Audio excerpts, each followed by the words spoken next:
Gente, voltando ao sistema nervoso, vocês viram que tem um pauzinho aí no final da última aula, então vamos continuar da onde a gente parou. Então, origem do impulso nervoso. Como eu disse para vocês, na sua origem, o impulso nervoso ele é desencadeado por uma diferença na concentração de íons.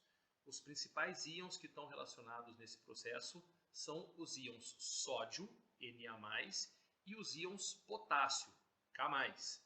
Então, de maneira bem simples, bem sintética, a gente pode dizer que o tempo todo os nossos neurônios eles estão consumindo energia para bombear íons K+, potássio, para dentro da sua célula e para jogar os íons Na+, para fora.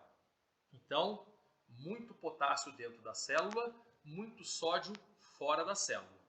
Só que essa entrada e saída de sódio e potássio, ela acontece numa proporção diferente. Para cada 3 sódios que saem, entram apenas 2 potássios. Agora vamos pensar.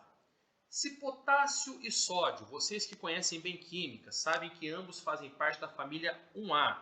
Então, ambos, quando são transformados em íons, eles apresentam um elétron a menos, certo? Portanto, ambos têm carga positiva.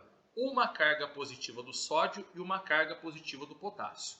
Se para cada 3 sódios que saem, entram apenas 2 potássios, eu vou ter um déficit de cargas internos. Então, 3 cargas positivas saindo, 2 cargas positivas entrando. Eu vou dizer que isso vai gerar uma situação de polarização da membrana.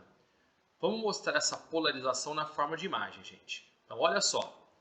Quando o neurônio está polarizado, ou seja, o sódio ele está saindo e o potássio está entrando, mas numa proporção diferente, eu vou gerar uma carga negativada no interior da membrana e uma carga positivada no exterior da membrana. E quando nós vamos formar um impulso nervoso, muito rapidamente, e nós estamos falando aí de frações de segundo, nós temos um fenômeno chamado de despolarização. Esse mecanismo de bombeamento de sódio e potássio, chamado de bomba de sódio e potássio, que é o mecanismo de transporte ativo, ou seja, ele gasta energia para jogar sódio para fora e potássio para dentro, esse mecanismo tem pequenas pausas.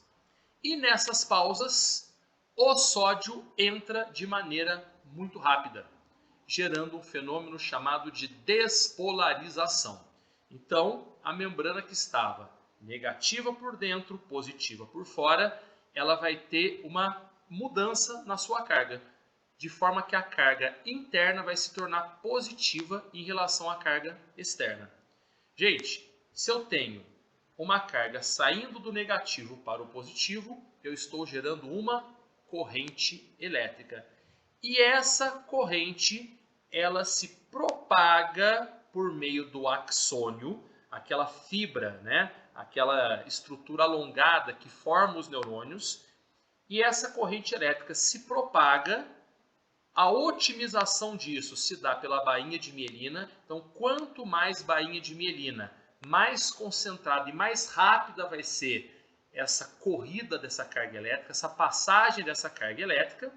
E lá na porção terminal do axônio, nós encontramos regiões produtoras de neurotransmissores. Então, olha só, a carga elétrica percorreu o axônio e lá na parte final, a gente vai encontrar isso aí que vocês estão vendo na imagem.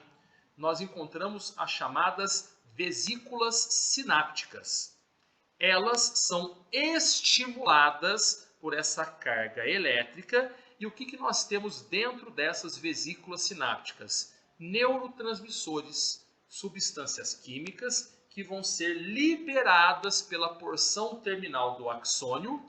E quando essas substâncias entrarem em contato com os receptores do próximo neurônio, os receptores dos dendritos, isso vai desencadear no próximo neurônio o mesmo processo de diferença de cargas, dando continuidade ao impulso nervoso. Então, de maneira resumida, dentro do neurônio, transporte de cargas elétricas pela diferença de íons.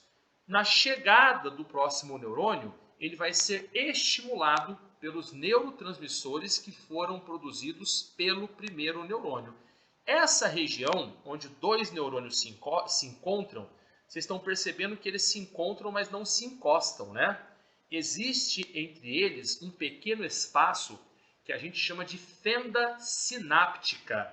Então essa região é a região da sinapse nervosa. Então se a gente tiver que traduzir de maneira bem direta o que é a sinapse nervosa é a liberação de neurotransmissores de um neurônio que vão estimular o próximo neurônio. Nessa região, onde ocorre a sinapse nervosa, existe um espaço. Esses neurônios não se tocam, eles não se grudam. E esse espaço entre eles nós chamamos de fenda sináptica. É onde acontece propriamente dita a sinapse nervosa. Pessoal, fechamos por aqui a parte desse sistema nervoso, tudo bem? E se houver alguma dúvida, como nós combinamos, nós nos colocamos à disposição de vocês.